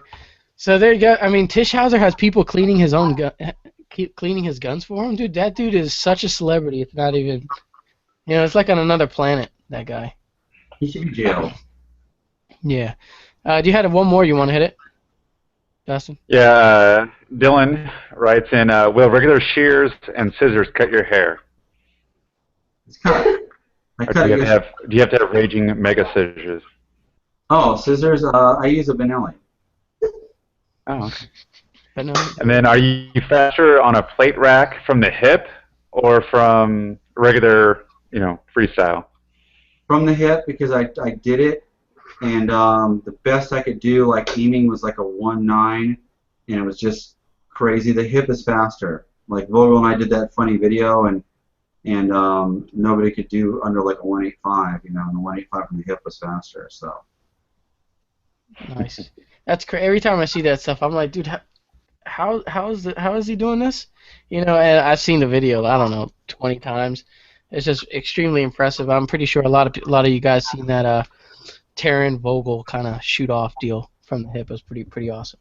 I did a new episode that's coming out with more of that, and it'll be really fun. It's coming out like Christmas. It was another from the hip, impossible shots, and Amy's on there doing one too with me. It was really fun. So There it is. We had one. Colin Walters here chimes in here. Does Taran's new XDM base pads require a special magwell? No, they'll fit the regular magwells. We got a good radius on here. We can't radius this anymore. We'll make the base pad too weak. So it fits on there on anybody's magwell. So I wouldn't worry about it. Here you go. I don't know, Evan Doss. I don't. He's asking if you have any pets rolling around the shop there. Oh, you guys do. You guys have a cat, right? Yeah, where's Cowboy at? I have Cowboy. He's a black cat. He kind of runs the shop, and then upstairs I've got the Tanker Boy. He's a funny little fat cat, and his brother Sylvester. He does investments with Kilgore Offshores and stuff. My dog died, but I've got several silly funny cats. I love them. I watch my shows and I spank them. there you go. Into deep. That was PG. Into deep ones. Now it's PG. He says he likes Dustin's minions in the background. So Dustin, I don't know. You got some balloons in the background going there. See, I have minions that clean my gun. Actually, that was my daughter's birthday, and yes, these balloons last for I swear, 3 weeks. It might be target practice, but then I'll get yelled at by a little 6-year-old. There you go. So I have minions. Springfield Armor gives me minions. There you go. On the topic, I know you're still having that Facebook giveaway on your Facebook page, Dustin. You want to talk a little bit about that, and then we can go into the show giveaway. Indeed. Check out my Facebook fan page. Just type in Dustin Pluth. You'll see me and the epic photo with me and Mr. Chris Costa. Take it, meme it, add some good comments, or if you got some Photoshop skills, Photoshop it up all funny-like, and you can win over $600 worth of cool goodies. So make sure you go on there, like it, share it, do all your awesome things. There you go. Giveaway here. I only announced the giveaway one time. I mean, we had great conversations here, so I just kind of got lost in the stuff. But if you guys are just joining us here, the giveaway for this show, it's ending midnight Eastern tonight. We got 2 of the PMAG extension plates from TTI. I keep pulling out different ones. But yeah, here's like a gloss black, and here's a red one. So we'll have 2 of those. Blade Tech got their awesome Glock team pouches. Those are individual Tech Lock, or I mean, you could choose the backing, I'm sure. Those are great. We got a couple of those. We have one winner winning this show. We have TacticalLife.net's doing an awesome T-shirt. They got the American Eagle, American flags, OD green shirts, great stuff. Rand COP is also doing a 2-ounce bottle of their COP. One winner, we'll select it tomorrow on the Shooter's Mindset Facebook page. And if you like Taran Tactical Innovations on Facebook and people who have supported this giveaway here, Blake Tech, etc., you can get a couple extra giveaways. So be sure the link should be in the comment section below. And you can also find a link on the Shooter's Mindset Facebook page to go check that out. Taran, what do you have? It's like every time I'm talking and the screens focus on me, Amy Jane walks right across, and I'm sure people are like, dude, switch the camera angle. It's like... Second. Yeah. Is she shy? She's not really on TV a lot, so, it's her first time. Yeah. Come on, just for a second. Come say hi. Come on. I don't like being the only Peer chick. pressure. Come on. Peer pressure. Sure. Come on. Oh, come on. Yeah. I mean, dude, I'll get hate comments for a long time for not having that camera on Taran when you walk by. Oh, come on, Amy. Amy, just say hi. You're going to break the internet. People are going to be upset on the internet, and we don't want to have people upset on the internet. You look amazing. Because that never happens until today. There we go. We'll get her in here. She'll jump in here eventually, I'm sure. We got to kind of freeze the frame there. Oh, it was focused on me again. There she was. So teasing, so irritating. Amy, get over here. Covered in dirt. You look fantastic. You're fired. I've had her like lifting ammo and cleaning the shops. I came back. Over here. The Shooter's Mindset, we love dirt. Come here more. I said how Hey. Hold the right for me. Hold the right. Yeah, we gotta. We'll kind of. Let's see if we can schedule Amy to do a show we have actually a spoiler. We're gonna try to get Amy on, and we have Nils Jonasson, the Phenom himself. We kind of working on the schedule there, but Phenom? stay tuned for those shows. What's that? You gonna get the Phenom on the show? Yeah, we had him on before, but he was with we did a Blade Tech show, so it was him, Brett, Cody, all those cool guys, all those raging shooters. So, but we're gonna do an individual show with Nils, so it'll be awesome. But there you guys. There's and Amy Jane's here now permanently. She's not gonna move out of the camera angle now. This is gonna be awesome. We're gonna leave it focused on Taran, so don't worry about switching the screens anymore. So we'll leave that there. I don't know, Steve, you got any live questions you want to hit? I had one last one from Fringe Sniper and from Adolfo Gallardo Jr. First one from Fringe Sniper was asking about which California law to get rid of first, bullet button or the 10-round limit. The bullet button. I mean, they both to get rid of both of them would be great, you know. But the bullet button, I guess. You know. Fair enough. And then Adolfo wanted to know about the quad load or load 2 for 3-gun. What do you go with? I'm working on both of them now. I think for the women are just going straight load 2, just simpler for them. Probably the quad load, I guess. Speaking of that, where'd that go? Not that I'm any endorser of these yet or whatever, but I was at one of the 3-gun matches and Todd Jarrett came up and he's like, man, you gotta try that Invictus one right there, boy. Invictus is the way to go. So I tried some of them and I just wasn't crazy about it so far, and I haven't had the time to really put the time into it. And I'm never gonna not do the regular load, regular weekend load, because the 3-gun nation is one thing, which just mindless burn it down, but other 3-gun matches you gotta start prone, things like that. These might get dislodged, but Todd's like, man, you gotta try the Invictus right there, because you just level right there, boy. I get on you, I grab it, you go on, do 4 rounds in like 3 seconds, right there on another. I do 8 rounds in 3, 4, 5 seconds more. Listen, so Invictus is sitting right over there. So I walked over to Invictus, and I don't know the guy's name, I forgot, but I bought some of these. I didn't really get them for free or nothing, but I do like the design. There's detail in it. I like guys that care about the detail of what they make, and not just magwell, big hole, you know. And he's got it set up where Todd was showing me, how he pulls them out and loads them. He does his own thing. It's called the Todd Quan, boy, the Todd Quan. He turns it upside down like this. He does like that. I kind of liked it. I'm working on it. I'm not gonna do it in a match until I've got it down 100%. I've been shooting a lot of open also, so the 3-gun Sega, I do 12 rounds in 1.5 seconds. So, but I would say to go with the Invictus one, whoever the guy is. I forgot his name. Where did I lose it? I lost my. There it is. So also the ones are good that the best guys are using are good too. But I kind of like this one. There you go. Yeah, I mean, Jesse Tischhauser put out a video 2 days ago. He was doing loading 12, quad loading 12 on that same caddy, I believe, in 5 seconds. So. Oh, that's raging. Jesse is the shotgun diva, so he does have, I think, one of every single shotgun caddy in the world. Yeah, I know. It's shotgun. Yeah, it's pretty impressive. So if you guys had some goal, like your fastest time was that time, try to do 12 quad load 5 seconds. Let's see if you get it done.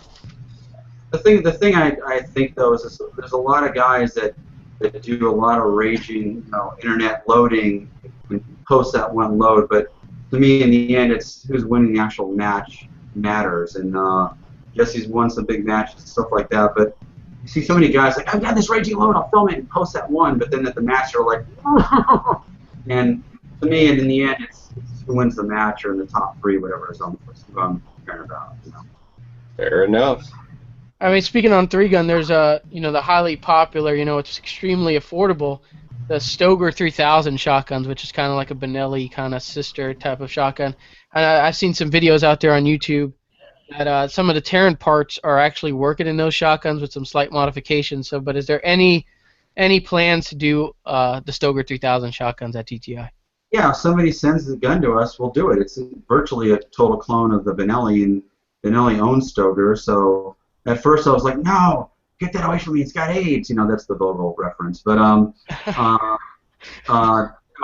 after looking at it in person, I was like, hey, this is just basically a low-rent Benelli. We could work on this thing.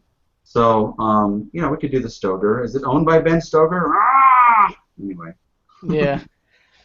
There we go. Ben Stoker's. We had, Stoker's the man. We had him twice on the show, man. We had tons of shooters, man. I'm glad I was able to keep putting on these shows, and we're booked like 3 months out. So, pretty good stuff. I don't know. Schwell's not here with us today, but I know he would ask on like the turnaround time. If I was to send you a Glock or an AR, what's your current turnaround time? ARs are ready to go. You want an AR to be out in a couple days. We're just building them in advance. They're all built fairly similar. Where's an AR at? I don't know. So this is the one Amy's holding. This is our ultralight. This is what a lot of guys on 3 Gun Nation. Keith is winning with this one. Horner has some now. This is more of a 3 Gun Nation gun. It's a 14.5-inch barrel with a pinned-on PRI compensator. So the whole gun is a little over 16. It's super light. It's only like 5.7 pounds. Fun little gun. When you get bored with just a regular 3 Gun gun, it's a fun little just shredding gun. It's got the QDs and rails. And so really it's only like 2 models. That one, and then this is what virtually everybody's using in the 3 Gun for the 3 Gun stuff is our TR1 Ultimate with the 16-inch heavier barrel and the 15-inch KMR handguard from BCM. And this gun is just light. And again, I went through some barrel iterations where I finally got the gas hole so small to where it's not too small, but enough to run perfect with my light buffer spring, and the gun just shoots like a BB gun. I mean, it's just like there's no recoil in the gun. When somebody shoots it, like I get operator guys like, I got my M4. You don't know what I know. I'm raging. And they shoot, it's like, what is this, a 308? They try my gun, it's like, did it fire? What is this? You sell me one, you bastard, you 3 Gun jerk. So.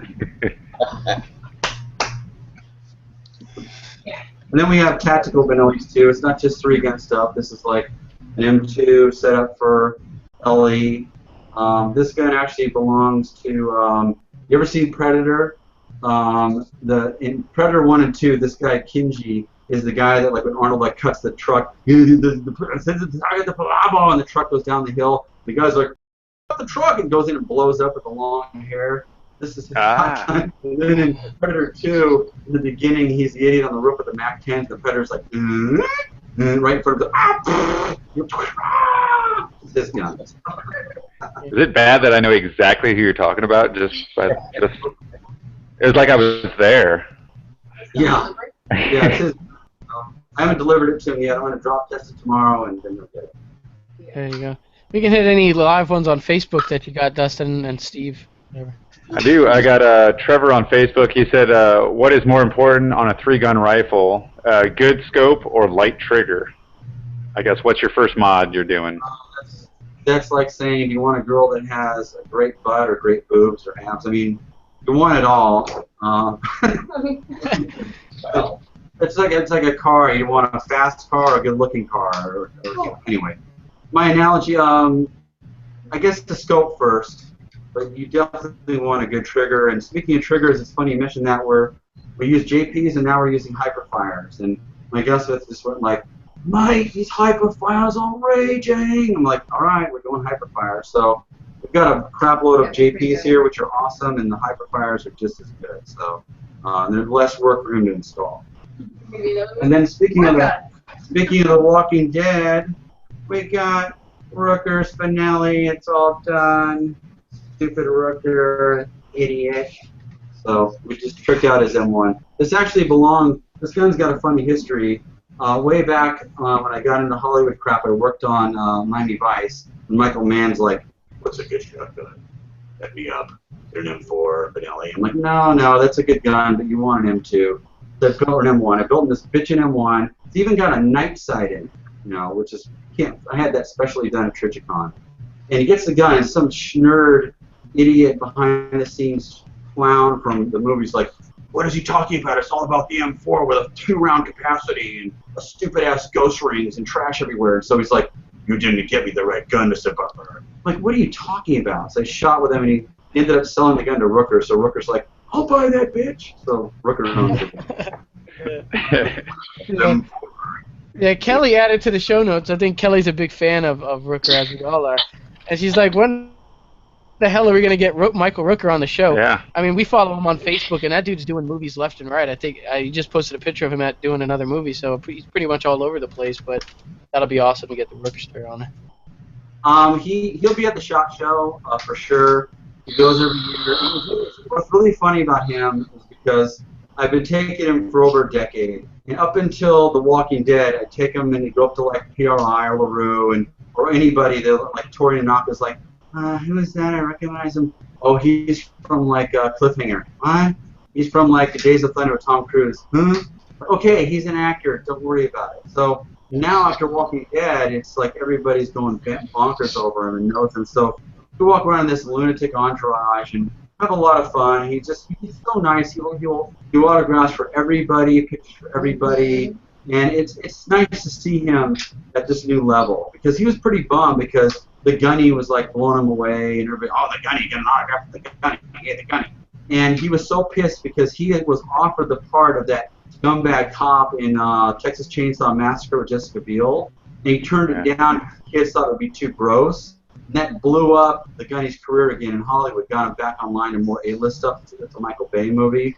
So Rooker's like, damn it, why didn't I do that movie? I'll go do this other thing. He made this stupid thing with Bill on his face. It was called like Phil or Spooge or something. I don't know what it was called, but it was horrible.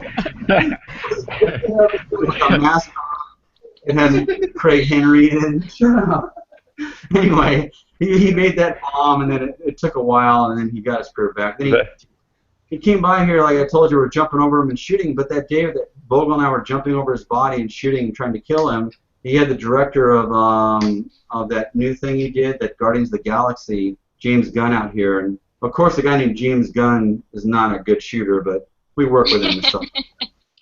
But Rooker bought one of the Akai guns. He's got this, it's in the other room being drove, some totally tricked out gun that is all macked out, so that would be pretty cool. So he likes 1911s. He's the one guy that just can't shoot a Glock. But if you look on YouTube, when Amy came out for her first time to shoot here, he did a 70-yard headshot with his 45 Colt, you know, and it was awesome. And to make sure it wasn't like edited, she ran down. She's the only one in shape enough to run 7 yards without taking 5 minutes to video it. And everywhere he goes, like Lou Ferrigno came over like a week later. He's like, "Did he really make that shot?" I go, "What? The 70-yard shot." Every time I see a stupid record, he's talking about his dumbass 70-yard shot. Was it real? Like, it's real. It's like, oh, cool. Is Amy going to go to my golden contest? I'm like, yeah, I should do everything. The record isn't that good. He's pretty good. I'd be good. He used to be. Anyway, so no, just kidding. So, you don't want to get him mad. You wouldn't like him when he's mad. Yeah. No, dude. The bag turns. No, He'll go Morgan Alla on you. Lou's a good shooter. He's more into rifles and long guns, but he's just starting to do pistol. But his hands are insane. I mean, he's having a gun built by Kai or Bobby, I don't remember, but it comes down like that much farther than the grip. He's like, what do you want me to do about this? I'll make some giant Gonzo Magwell from Eddie Garcia that'll fit on there or something. I don't know if these kids watching would know who that guy even is. Who, Eddie Garcia? No. You said Lou Ferrigno. Oh, He was the first Hulk, guys. Exactly. He was the first Hulk. He gets little cameos and everything, and he always goes to the SHOT Show, and everybody lines up to get his autograph and stuff like that. He's a really nice guy. He's a great guy. So. You're making me feel ancient. Yeah. I watched those shows live as they occurred for the first time ever on network television. Incredible Hulk. No. She's young. She thinks you're old and stupid. Never said that. Yeah. It's okay. Thanks, Gary. I'll be honest. I've seen like only pieces of that. I never watched it. Never watched the show. It was just back in the day. Look, I'm old. I'll admit it. It was a fun show. It was the Hulk. It was a good kid show. You watch it now, it's still kind of fun on like TV Land or whatever. But you know, all the old shows are too slow because nowadays we're like a Fahrenheit crystal meth. We need automatic gore, goo, paste, piss, filth flying in our face, or we're not going to watch it now. Well, that's why you got to watch the Strain. The Strain has lots of goo, and piss, and filth on your face. That's my time period. I mean, Dukes of Hazzard, The Incredible Hulk, Battlestar Galactica. Come on, man. Yeah, I was more into like Starsky and Hutch and stuff like that. Starsky and Hutch. Yeah. Kelly, And- did you miss Rooker and Chacha this year? Yeah, I believe we were leaving one day and we were going up the escalator, and I was with Mark Roth and Jay and them, and we got to the top of the escalator and he was going down, and one of them said, "There's Michael Rooker," and I was like, "What? Where? What?" And they're like, "He's just at the bottom of the escalator." Yeah, that's the moment that this girl in the corner met him, right there. Yeah. They've been friends Yeah. ever since. Kelly should have just He had like slide down the escalator, the middle of it. That's what I was thinking. I guarantee you, just find me, Top Show. I'll have a little booth there. It looks like, and you'll definitely get have a medics. Have medics. I may like fall over flat, but What? you know. For some ridiculous, insufferable Michael Rooker. I love him. Oh. The man's a lunatic.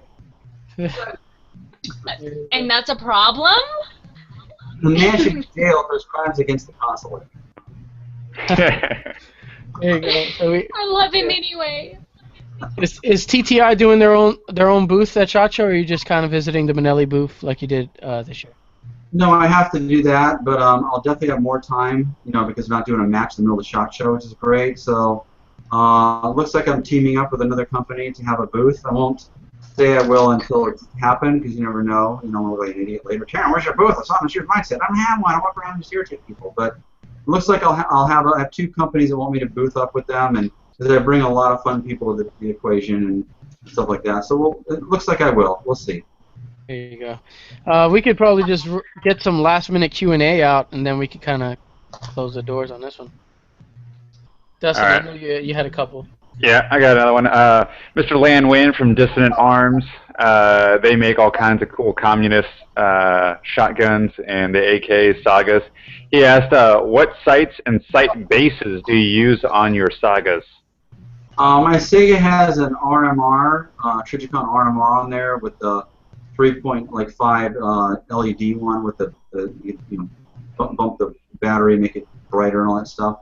The little switches, and then I have it on a Arredondo mount that he set up for it. So that's the setup for that. Yeah. Steve, you got anything? Nope. Our questions are pretty much good to go. That's it. I need more stuff. Give me something. There you go. All I'm right. done. Who's your biggest influence from early in your career? Who's the guy when you first started competing you looked up to and wanted to try to emulate? That was my personal question. I'm old enough that I was back in the Barnhart era, but even though Barnhart was there, I would say I like Rob Latham because he wasn't so deadly serious and making it such a, don't get away from me, I'm loading my match, And Rob is just fun, likable. He's T-Rex hands. He's still fantastic. I know he's got the T-Rex thing, whatever. He's a character, He says he doesn't care what he says. He'll tell the truth, and he's pleasant. Likes to talk to everybody. He's an icon that you need to be. There's a lot of great shooters nowadays, but they don't realize they can't be a drone. And I've said this before. You could be the greatest shooter on the freaking planet, but if you're a freaking drone, and all you do is just like, hi, what are you doing? No one cares. You get 3 likes on Facebook or whatever, but you gotta be likable. You gotta be personable. You gotta talk. You don't gotta be all over the place lunatic, but something. Be nice to people. And Rob has always been that way. And Todd Jarrett also is tell you anything. Gets so much knowledge. I love to travel with him, hang out with him, and just talk to him about crazy stuff. And he's funny. And you can't take the sport super serious because nobody's making billions of dollars unless you have a raging company or whatever. But it's fun, and you want to have fun with it. Keep like, what did he say? What's going on? I'm at load 2. What did he say about me? Who gives a shit? Just have fun and shoot. You win, great. You don't, get great friends out here. I met the best people in the world in this sport. And I met like 4 or 5 more great people this year, just in 1 year in this sport. I wouldn't have met going to Costco and seeing some clown in line that I want to talk to wearing the sweats and his crappy iPhone or whatever. So. Fair enough. I'll say 2 things real quick, bouncing off of what you just said. Todd Jarrett is the nicest person I've ever met in the shooting sports. The guy will be at a match and wave at just random people as he's driving.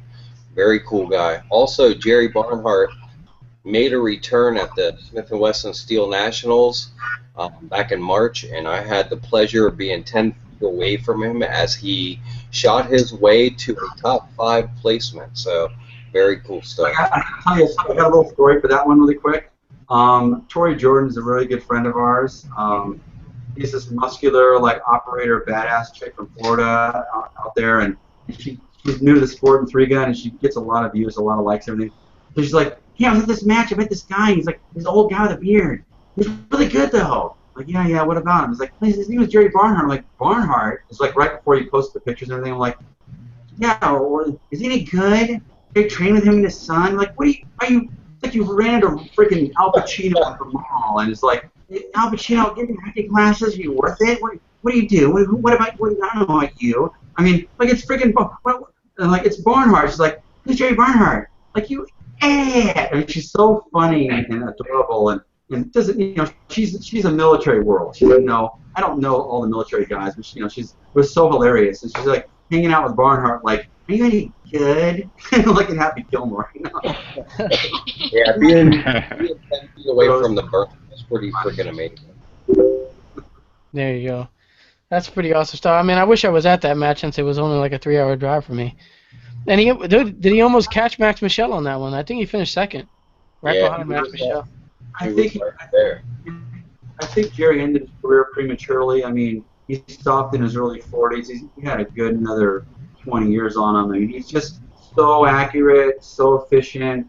I remember way back when I first met Todd, he was talking to me about, like, man, I used to have guys go out and I'd film Jerry Barnhart, we're figuring out his shit over there, boy, I'd come back and watch his shit, he'd pick a gun up, and then he'd have guys spying on my ass. That was a new breed, man. In 2006, I won the world shooting the national, every goddamn motherfucker thing on the planet, boy. Him ran the world, boy, and I tell you, I respect him, and then freaking Barnhart, he's a son, but he's called the burner, he's a barn dog. His real nickname's a barn dog. Fuck that burner shit. He's a barn dog, goddamn motherfucker. So he was Barnhart is epic. You know, he was super epic, and he still today could roll up and just body bag about 99% of the guys out there. You know? There you go. Any last? Couldn't turn down the money from the law enforcement and military training. I mean, it's too much. There you go. Got any last minute Q&A, Dustin, and then we can roll it. Let's see. What's your top 2 secrets for shooting fast while maintaining accuracy? Is from Greg on Facebook. To really go out of your way to try to track the sights. I mean, the times when I'm actually look back at the stage and go, I can actually remember seeing the sights the whole way through, is when you'll have a great run. When you're getting ahead of the gun, you're thinking about the doorway, you're shooting the window, and you're not watching the dot or the whatever front sight lift off of the second shot, then you're going to have the penalties and the misses. And to this day, even the best guys will still make those mistakes and lose. You know. There you go. I think we can run it down here, Dustin. I don't know if you want to run into shout outs on your side. Yep, that's it on Facebook. So, guys, check out my page. Make sure you give that a like. Go check out the giveaway and the contest there, so you can go win about $600 worth of goodies. For shout outs, Springfield Armory, Animal Customs, which gave Steve his nice looking outfit that he's wearing right now.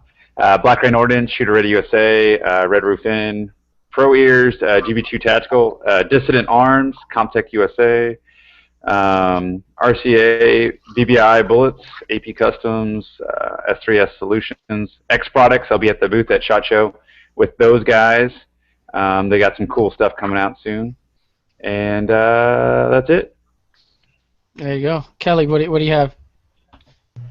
Well, first, I want to thank Nick and his wife, Joni, at Deltec Concepts. They sent me some awesome holsters today, which I posted pictures of on my Facebook. I've been having a hard time finding, a conceal holster that I think is comfortable and that, I can wear with everything. And say that I can wear with a tank top and you really can't see it. So they sent me some awesome holsters today. there's an Eclipse, there's an outside the waist belt one, which I think I'm gonna put the clips on the outside too and use it as an inside the waist belt. And then they sent me one of these trigger guard ones, which I've seen and I've always been kind of leery and just skeptical about, period. But they do what they say. You can hook it to your belt loop, you can put it in your pocket. When you rip it out, you know, it gets to the end of the line, it snaps right off of there perfectly. Or you can put it in your pocket if you pocket carry. You don't have to have pink though. They have, you know, manly colors if you don't want pink carbon fiber.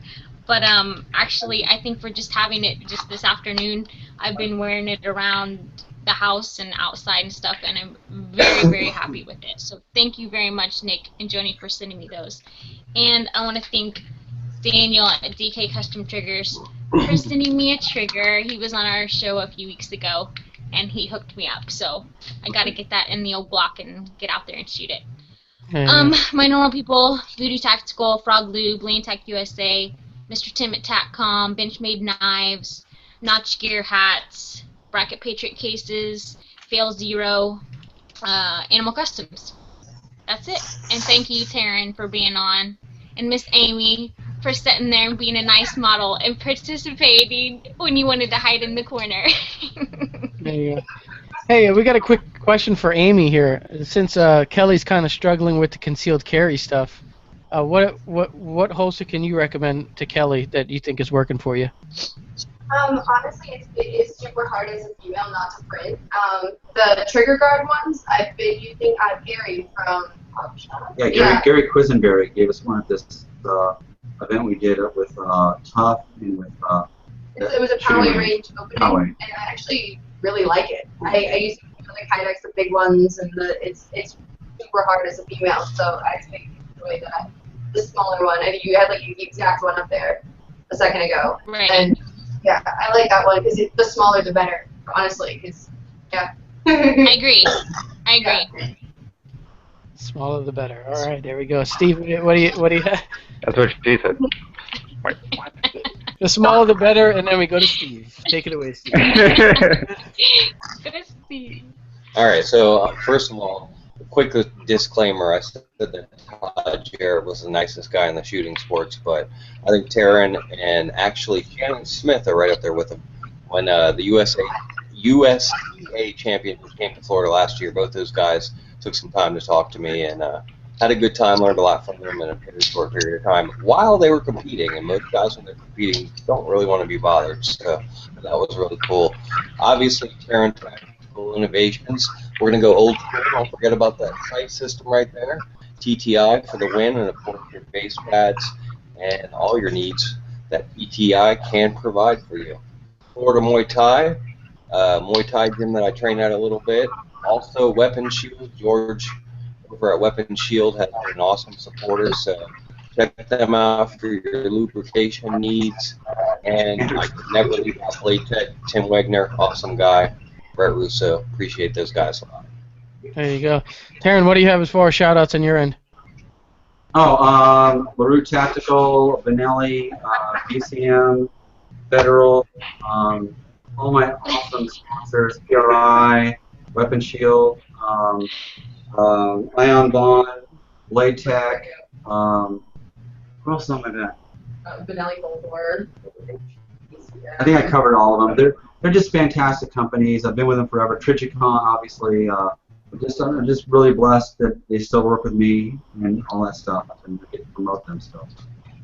There you go. I like that. And People holding that banners work up there in the at your background. shop. Yeah, what about the people that work in your shop? How many people do you actually have that work in there? We got Scott over here. He's amazing. Get over here, Scott. Say hi real quick. We got Scott. We got Adela. Amy Jane helps with a ton of stuff, the range, everything with the sun. She's just a jack of all trades. Everything she does good. She's like the T-1000. It's like, and she shoots. I mean, she hasn't been able to get to a lot of big nexus here because she's pulled in 1,000 directions from Hollywood and everything on the planet. But you know, we shoot locally and we'll get the big ones. But she helps dramatically. We got Paige in the back. We've got my raging gunsmith, Fred. Joel, Sophia the Loon. Sophia Caro is the Loon. She's the funniest little thing you've ever seen. She's the ultimate stippler. Her mother and her cousin are the other stippler. So all in the family is stippling. And Like they do these Benelli stuff ready to go. Stippling stock, send us yours, and this comes right back to you in the mail. And we got a lot of people. They're all great. We're adding more people every couple of months. So put that down immediately. I have no part in this. Just kidding. You're fired. So we have great people, you know. Kinji, it's a lot of great people. So. Yeah, I know you don't. I know you're always kind of traveling. Do you really try to touch every gun before it leaves the shop, before it goes out? Especially the Benellis and the ARs. Fred, say hi really quick. He's the Come ultimate here, gunsmith. Fred. Nobody's stealing my guns now. Fred. He's been. Fred. Oh, Fred, good night. How you doing, Matt? Fred is literally, his trigger jobs have won so many national titles with everybody out there, and the ARs that he builds, the stuff he does, the Glocks. Every Glock that leaves here, every one of them is done by him. Every AR trigger is done by him. He's been doing my stuff since '96, before these guys are even born, or dumb baby watching Dukes of Hazzard or whatever they're watching. You're bad. He's dumb bubbling baby. So Fred's been doing my stuff forever, and he's responsible for everything I've ever done in 3-gun and competition. You know, he's awesome. There you go. Let's do one more giveaway announcement here. And if you guys, you guys probably heard about it already, but 2 PMAG extension base pads from TTI. Those are going out. We have Blade Tech magazine team pouches. Those are going out for the Glock. TacticalLife.net T-shirt and RAN CLP. So one winner. The giveaway link should be in the comment section below this video. You can also find a link over on the Shooter's Mindset Facebook page. We'll select the winner tomorrow on the Shooter's Mindset Facebook page. So be sure to go pass by there, make sure you won, and don't be like last week where we had to chase somebody down. So, but that'll do it. I got some couple quick shout outs here. I want to give a shout out to Taran Butler and Taran Tactical Innovations. Like I said, go check out episode 15 if you want some more of the Taran, the Shred Master. What do we got here? RAN CLP, Ridgeback Tactical, Nate Square Tactical, and Blade Tech and Brett Russo over there, man. Big supporters of the show. Can't wait for SHOT Show, by the way. We'll all be there. I think we have the in and out thing going still. We're really holding down that. After party. Taran gets to go to like these Glock after parties and all these fancy places. That's where I met her. There you go. No, you're coming to the In and Out after party, right? In and Out after party, TSM In and Out Burger after party. Dean Martin and Tropicana. There you go. That's In and Out we're gonna be at.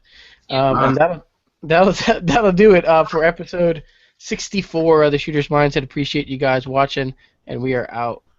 All right. Fun.